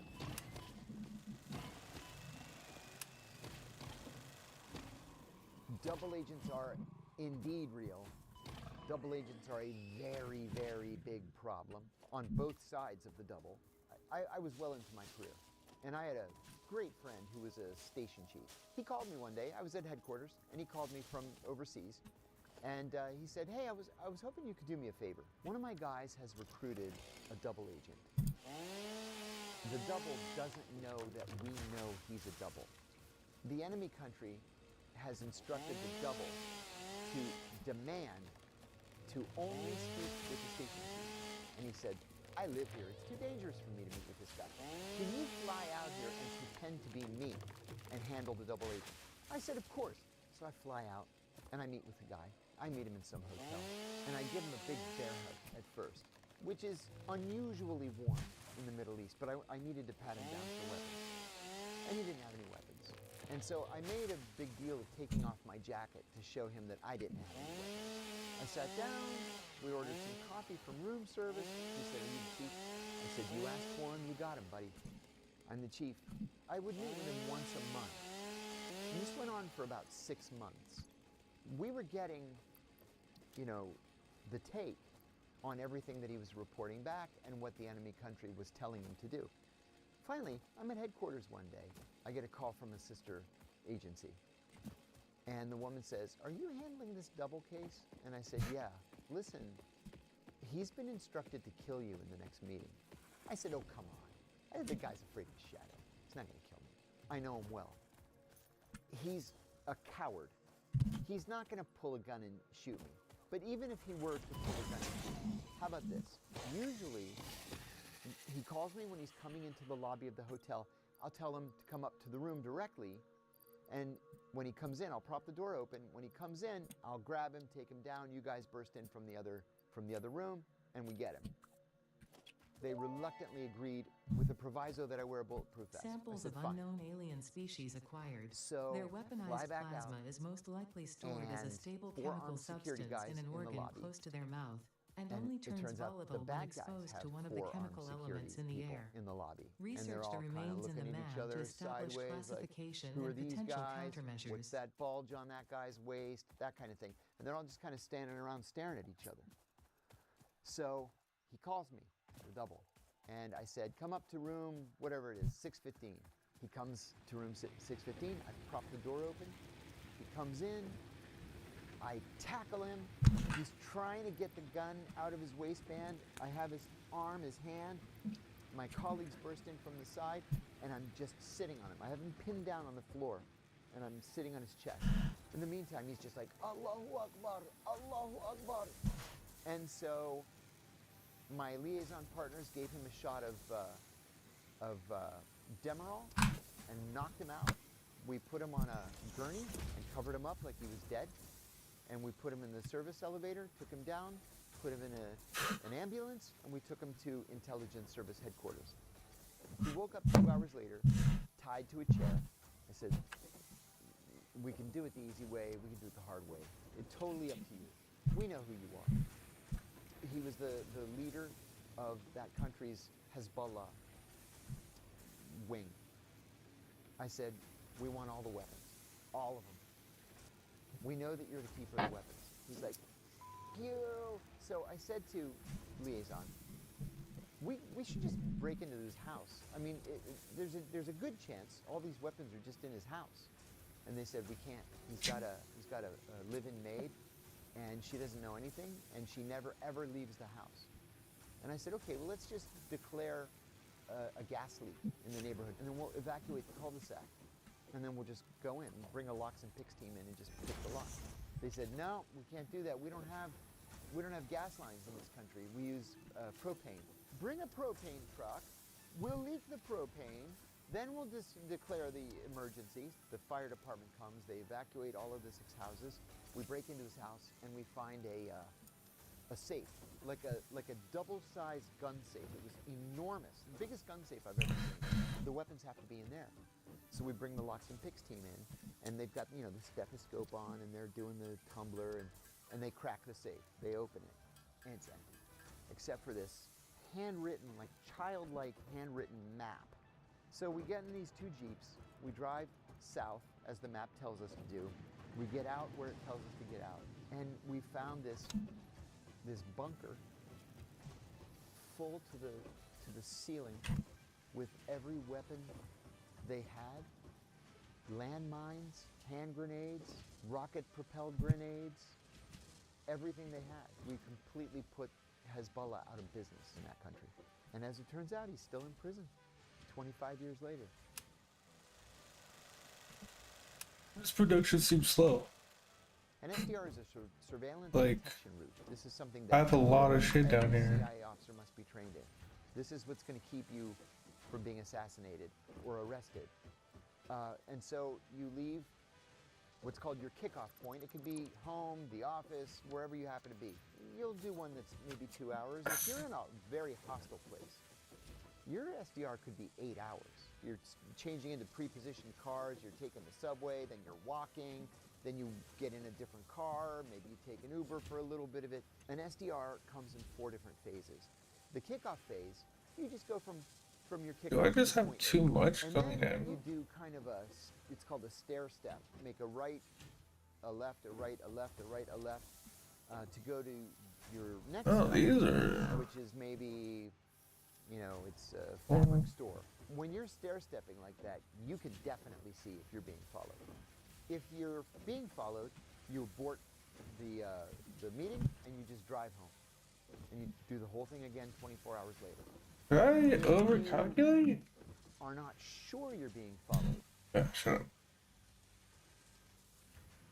Go on. Okay. 20 per minute, right? On rods.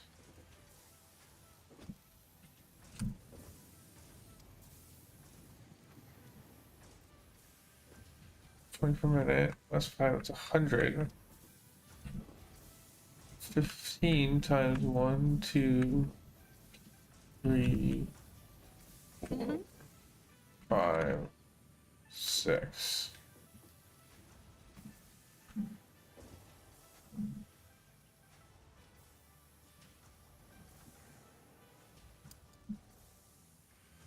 That's 90. That's 90. It's less. 100, but I'm still like cranking them out. But that's all lit.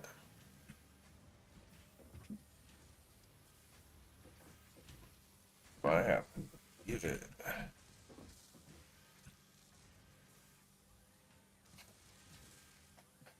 I did get a boost.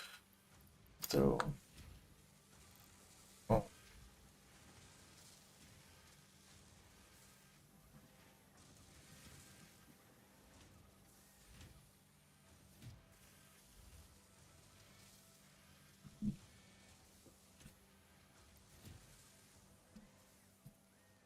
Bam. Oh.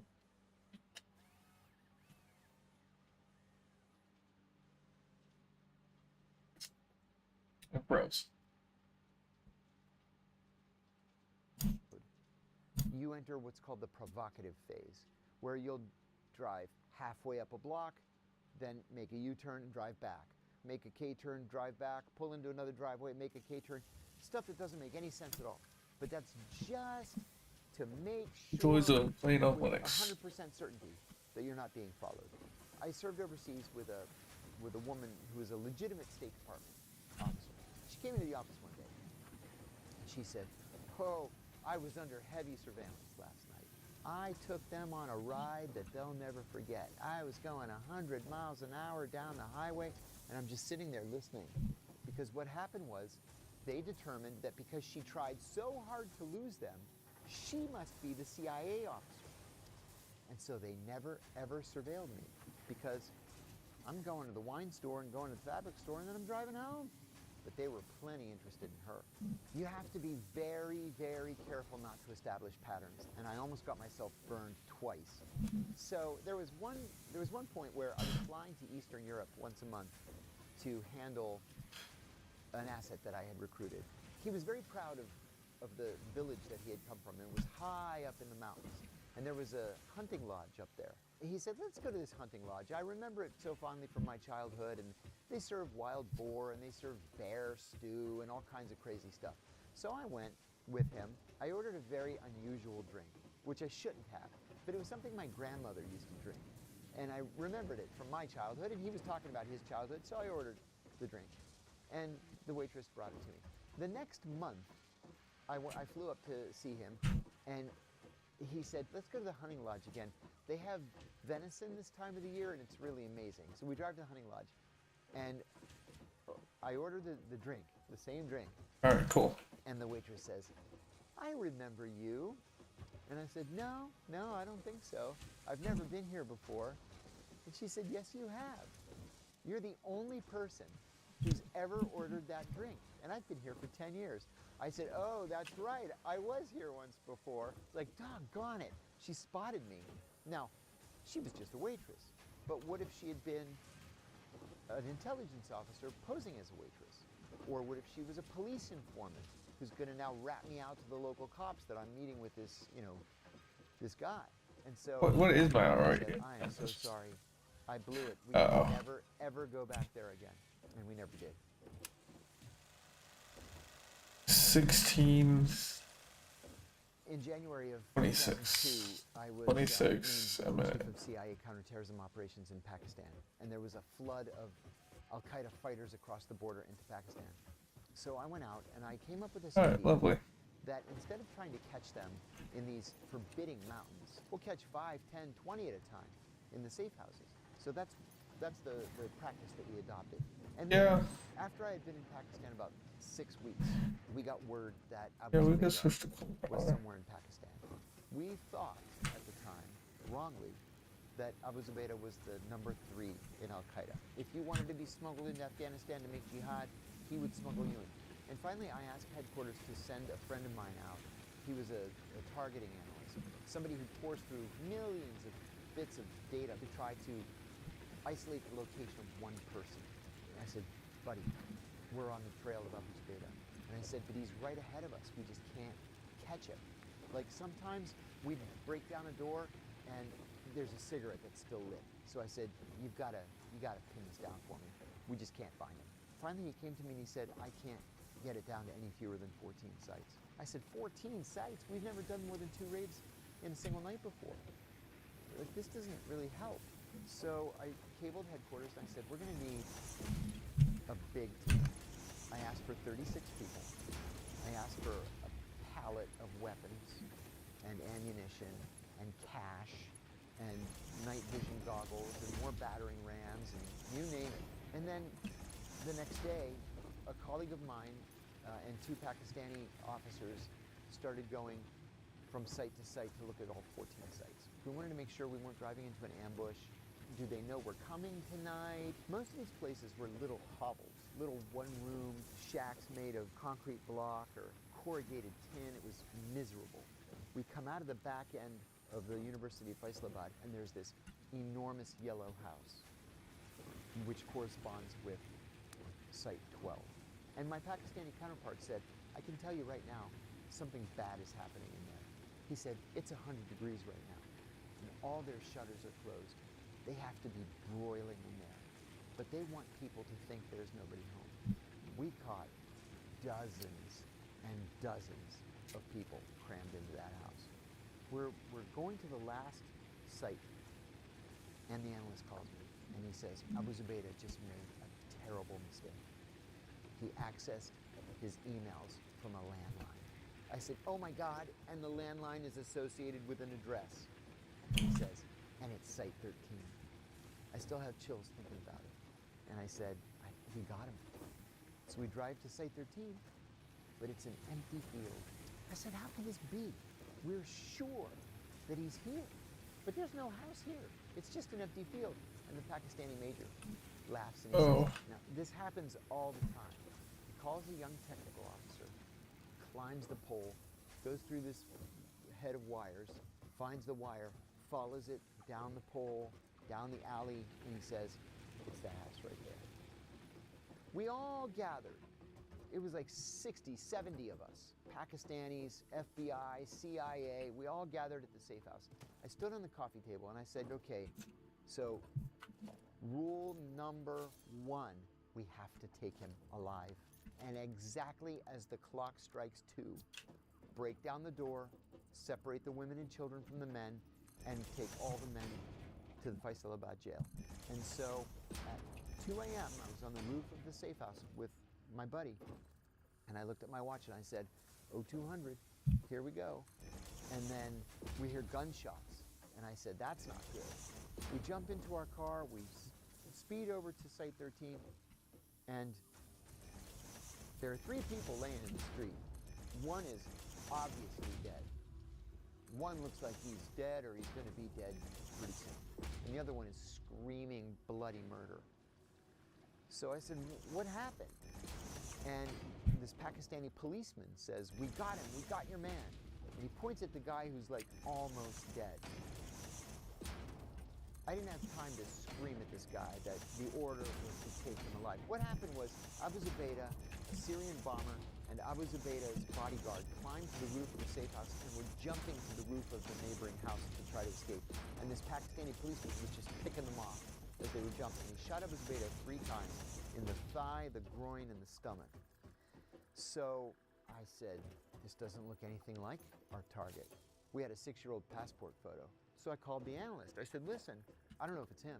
He said, give me a shot of his eye. I'll run a retinal scan. So I lifted up his eye, and it was rolled back in his head. All you could see was white. He's bleeding to death. All I get are the whites of his eyes. He said, get me his ear. Take a picture of his ear. I didn't know that no 2 people on Earth have the same ears until that night. They're like fingerprints. So I take a picture of the ear. Headquarters says, it's him. So we pick him up, throw him in the back of this pickup truck, speed to Faisalabad Hospital. So they rush him into surgery. But word got around the Al-Qaeda community that we had gotten him. And so they started driving by the hospital and just opening fire on the hospital. We kept diving down. I said to the Pakistani major that I was with, if they realize how lightly armed we are, we're dead.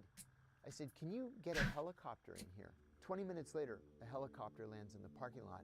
I walk into the operating room with like this, with my shirt up over my nose. I said, Doc, wrap it up. We have to go. We put him on the helicopter. Like 4 of us got onto the helicopter, and we flew to a Pakistani military base about 50 miles away. And the doctor there said he had never seen a patient with wounds so severe who lived. But he lived. And sure enough, it took a little while, but Abu Zubaydah started to open up, and the information that he gave was actionable.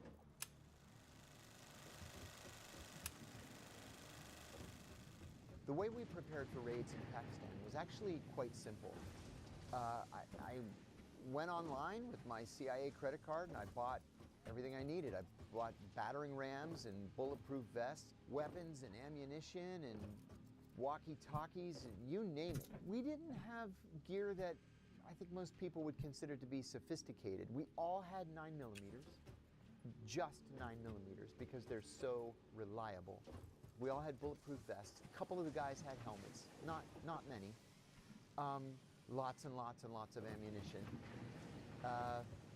And that was pretty much it. We got a tip with an address. We had 2 CIA officers, 2 FBI agents, and 2 Pakistani officials. And we went at 2 o'clock in the morning, counted 1, 2, 3, boom with the battering ram, bust the door down, throw in a flashbang grenade just to scare everybody and make them disoriented. And we grabbed these 2 kids, they're 18, 19 years old. They both burst into tears. And so we got a tip later in the week from a friendly Arab intelligence officer. So we did it again, and we caught some serious people the second time. A relatively senior member of Egyptian Islamic Jihad and some Al-Qaeda, mid-level Al-Qaeda fighters. We did it at 2 a.m. because, like, literally everybody in Pakistan is sound asleep at 2 a.m. It's like they just closed the country. There's no traffic, there's nobody out there, everybody's asleep. And so we figured that was our best chance of not getting caught.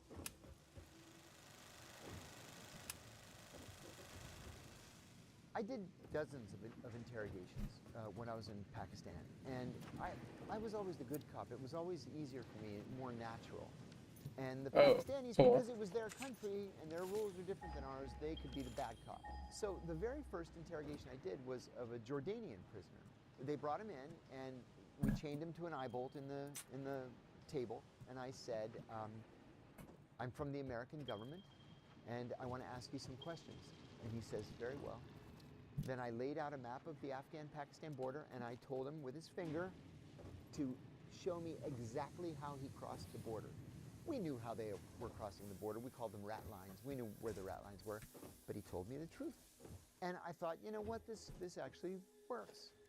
And so brought in the next prisoner. Now there were some that had read the Al-Qaeda training manual, not knowing that I had also read it. And so they're like, you know, they pretend to pass out and they just fall off the chair. And you're just sitting there, and then like they're laying on the ground, they open one eye, and you're like, get back on the chair, what's the matter with you? And then they get up back and sit on the chair, and then they go, like this stomach pain, and you're like, buddy, I read the Al-Qaeda training manual. I know all the different things you're gonna try to do. And then they just won't answer any questions. So we send them back to the jail. The ones that were cooperative, for the most part, ended up being released. Some were held for a while in Pakistan, then they were expelled, sent back to their home country. But the ones who were uncooperative from Pakistan went to Guantanamo.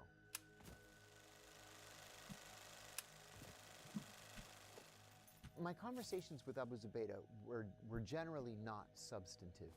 After 56 hours, the CIA sent in a private jet with a trauma surgeon from Johns Hopkins University Medical Center.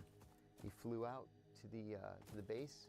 They picked up Abu Zubaydah and they took him to the first of about a half a dozen secret sites. They took him all over the world just to make sure that the flight couldn't be traced. So he arrived at the secret site and was given 6 weeks to recover from his gunshot wounds. And so after 6 weeks, he was well enough to be interrogated. So an FBI agent by the name of Ali Soufan began interrogating him in that FBI way, where you treat people with respect and establish this rapport. Maybe you offer him a cigarette or an orange or a cup of tea, or if he's really, really helpful, you let him write a letter to his parents or whatever. And sometimes that takes days, weeks, months, whatever, but they always open up. And sure enough, it took a little while. A number of weeks, but Abu Zubaydah started to open up. And everything that he gave Ali was true. And it was actionable. For example, we didn't have any idea what the Al-Qaeda wiring diagram looked like. This sounds nuts now, but in the immediate aftermath of 9/11, we didn't know what this Al-Qaeda really was. The other thing he told us was even more important. So Abu Zubaydah told us about Khalid Sheikh Mohammed. We had never heard the name before. And we were able to focus all of our counterterrorism assets just to find Khalid Sheikh Mohammed. And we found him. It took us another year, but we found him. 9/11 was still an open, fresh criminal investigation. And so Oh, sure. You know, the FBI needed to be interrogating these prisoners. And the CIA resented that we were overseas and the FBI was in charge of the interrogation, because the traditional relationship is that the CIA is always in charge overseas. The CIA insisted that it be them. And so the CIA was not willing to be patient.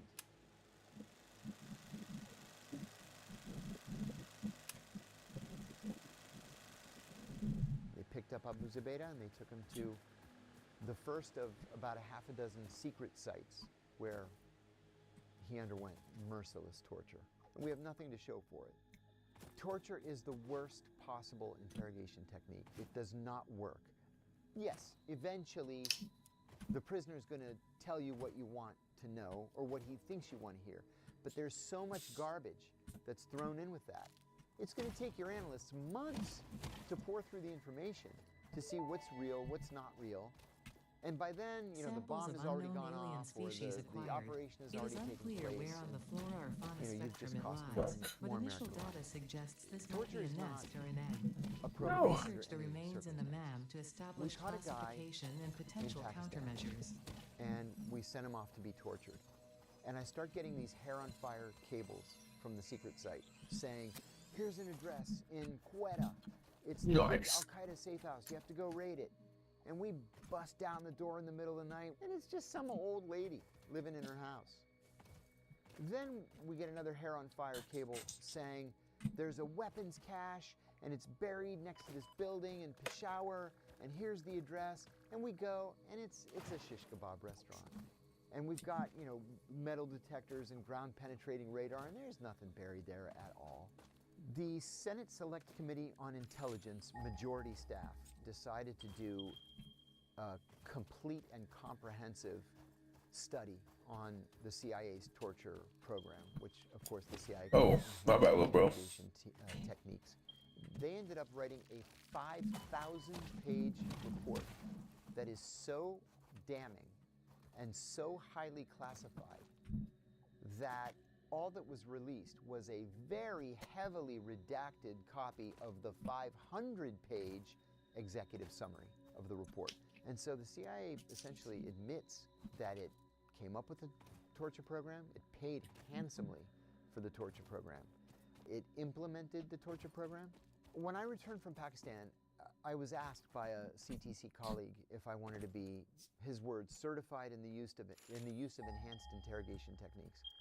I had never heard that term before. So I said, that sounds like a torture program. He said, it's not a torture program.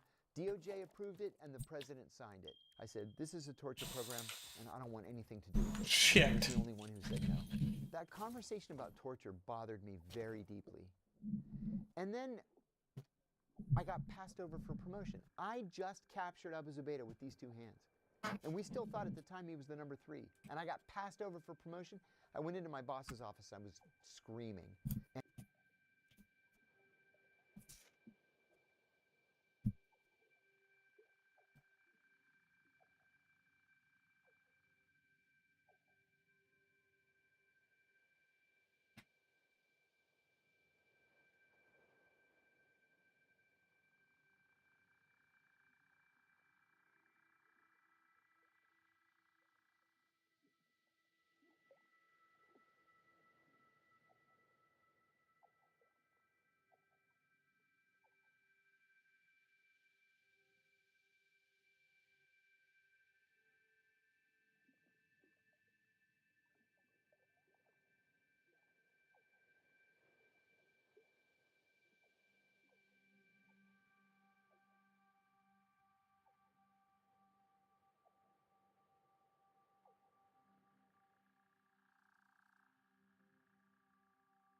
And he said, in your promotion panel, the director said that you displayed a shocking lack of commitment to counterterrorism. I said, because I won't torture people. Well, I was also friendly with the deputy director of the CIA. And That was dumb of me. he came up to me one day and he said, he goes like this, your name wasn't on the list. I said, "You believe it?" And he promoted me with the stroke of a pen, which was incredibly generous. And then I went on to my next assignment after that. Resigned from the CIA a year later, went into the private sector, and I thought, you know, this torture program is so wrong and so illegal. Somebody's going to say something to the media. And nobody did. And then in December of 2007, ABC News called me. I had never spoken to a journalist before. He had a source who said that I had tortured Abu Zubaydah. I said, absolutely untrue. I was the only person who was kind to Abu Zubaydah. I'll give you your interview. And so we met up at ABC News studios in Washington. I said that the CIA was torturing its prisoners. I said that torture was the official policy of the U.S. government. It was not the result of a rogue. And I said that the policy had been personally approved by the president. I am very sorry to tell you that Abu Zubaydah is still in Guantanamo today. This is a man who has been in American custody now for almost 24 years. He's never been accused of a crime, let alone convicted of one. And according to the Senate torture report, quoting the CIA, he will never be freed, and when he dies, he'll be cremated and his ashes thrown into the Caribbean. It's un-American. I've been in touch with his attorneys, and they continue to be slightly hopeful that the political tide will eventually change and somebody in the White House is going to do the right thing. I hope that's the case. I think he should have been released many years ago when we first realized that this was not the number 3 in Al-Qaeda, that he had never committed a crime against Americans. Oh, wow. He had never joined Al-Qaeda. And even if he had founded the House of Martyrs Safe House and the Kandahar and Helmand training camps, he's paid for those crimes many times over. He should be released.